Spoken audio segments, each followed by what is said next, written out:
Hello guys, so mang-harvest na pud taan ni ato ang kuan diri pilit nga ambot lang anig para asa jud ni siya haning ato aning pailin-ilinan ba para pud dili mausi charot. So nakatry magkuan ni ako ni siyang gibanana Q nya wala man siya lami kay bisag hinog na siya upload siya gihapon. Ya, karon ako ning himuong salad, charot salad. Ako ning butangan og pabugnaw ba kay init gid kayong panahon ron oy sige init ka batong ulo. Charot. So diri napitay sa kuna siyang gipalutag sa tagsaw niya naman akong baby kay ang gagalam niya mo CR pa daw charot. So dahil napitay sa kung na siyang gikugos. So kanang yang gidulaan is wala na niya ginakaon, ako na siyang padulaan niya para malingaw kay dili pa man pwede ang bata na mukaon na ng mga jelly ana diba. Oh kabalo kong wala mo nang utana pero sure na nako oy noon sa day mo charot. So dahil napita is nagpa-cute pa ako ang baby dira. So kabalo siyang naay video gatubang niya charing na taon anak oy nang inabuhi mong inahan minaman basulduan kunuhay kuno ana nang uban ba charot. So dire pitay sa kuha na siyang gihiwa-hiwa ako na siyang cubes pag hiwa-hiwa kay kabalo mako ani kung dagkoon ni makalato mas okay nang gagmay kay di ka malatog lantaw pa kanang dagko imuhang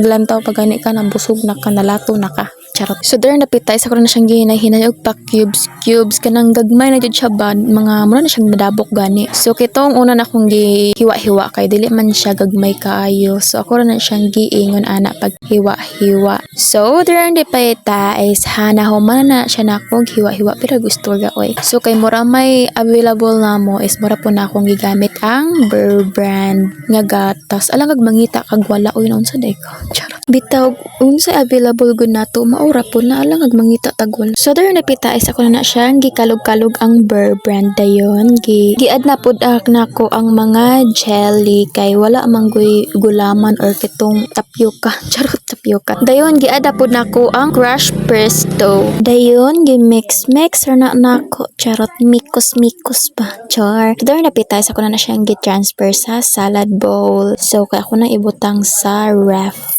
kay kalderin man akong gimuan niya alang mo imong ibutang pud dito charot ka arte. So there napita is ga-travel na ang salad bowl with saging charot. So there napita is ako na siyang gibutang sa ref dayon after 1 hour mauna ni siya. So tilaw-tilaw lang kay makahilab lang hapon di ay siya may naman ni na ice na kung diba napangita ag pagi ang pilit charot lang taman bye.